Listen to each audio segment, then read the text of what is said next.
Hello friends, welcome to our channel mining की दुनिया। Friends, आज की वीडियो में हम लोग एमसीक्यू सीरीज़ को कंटिन्यू कर रहे हैं। ये एमसीक्यू सीरीज़ का 23rd वीडियो है, यानी कि 23वां वीडियो है। तो चलिए देर न करते हुए हम लोग शुरू करते हैं आज का वीडियो और एक एक करके टोटल में 10 एमसीक्यू को डिस्कस करते हैं। So the very first question is, committee का अर्थ है माइंस एक्ट 1952 के सेक्शन डैश के अंतर्गत गठित कमेटी, यानी कि माइंस एक्ट 1952 के सेक्शन कितने में कमेटी का जिक्र है? तो इसका आंसर हम लोग को देना है डी, सेक्शन नंबर 12 में इसका जिक्र है। ठीक है, सेक्शन 12 में इसका जिक्र है। चलिए बढ़ते हैं अगले क्वेश्चन की तरफ। अगला क्वेश्चन है, अप्रयुक्त खनन मतलब कि डिसयूज वर्किंग का अर्थ है वैसे सभी स्थल जिसका निम्न नियम का के तहत सक्षम व्यक्ति कॉम्पिटेंट पर्सन द्वारा निरीक्षण करना आवश्यक नहीं है। मतलब कि डिसयूज वर्किंग का अर्थ होता है कि वैसा सभी स्थल जिसका नियम के अनुसार सक्षम व्यक्ति द्वारा निरीक्षण करना आवश्यक नहीं है। ये कहाँ पे दिया गया है? तो इसका आंसर देना है इनमें से कोई नहीं। ठीक है, क्योंकि ये रेगुलेशन नंबर 2 जो है सीएमआर का, उसमें डिसयूज वर्किंग का दिया हुआ है कि डिसयूज वर्किंग किसको कहते हैं। तो इनमें से कोई भी ऑप्शन इसके लिए सही नहीं है, तो ऑप्शन डी इसका आंसर हो जाएगा, इनमें से कोई नहीं। अगला क्वेश्चन है,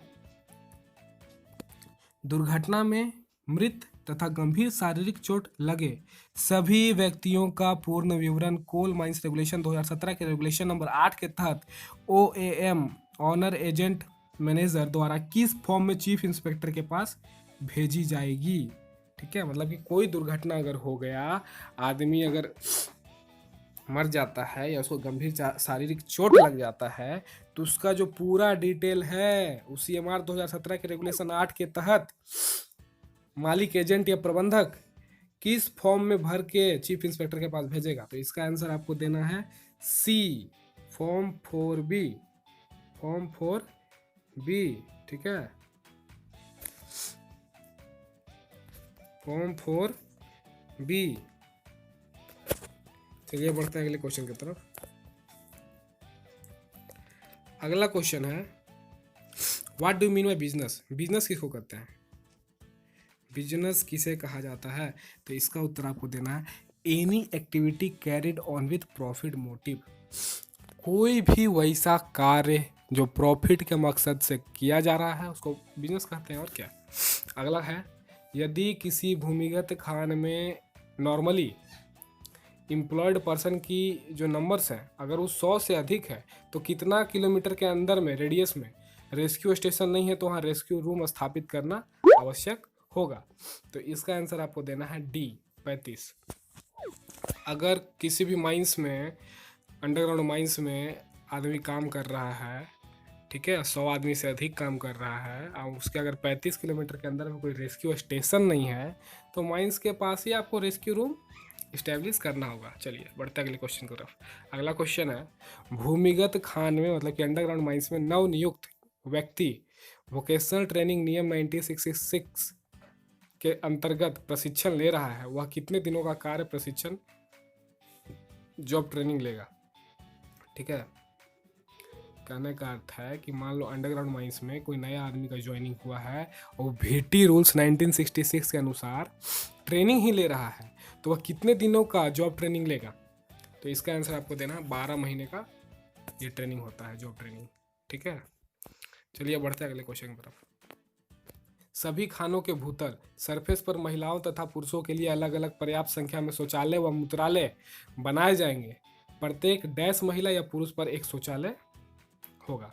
यानी कहने का मतलब है जो भी सरफेस पे माइंस होते हैं, ओपन कास्ट माइंस या फिर अंडरग्राउंड माइंस, उसके सरफेस पे महिला के लिए और पुरुष के लिए अलग अलग एडिक्वेट अमाउंट में शौचालय, लैट्रिन या फिर यूरिनल्स बनाए जाते हैं। तो कितने महिला या पुरुष होने पर एक शौचालय होगा, इसका रेशियो क्या है? तो इसका आंसर आपको देना है ए, 50। 50 व्यक्ति पे कम से कम एक यूरिनल, एक लेटरिन होना चाहिए, ठीक है। तो इसका आंसर हो जाएगा 50।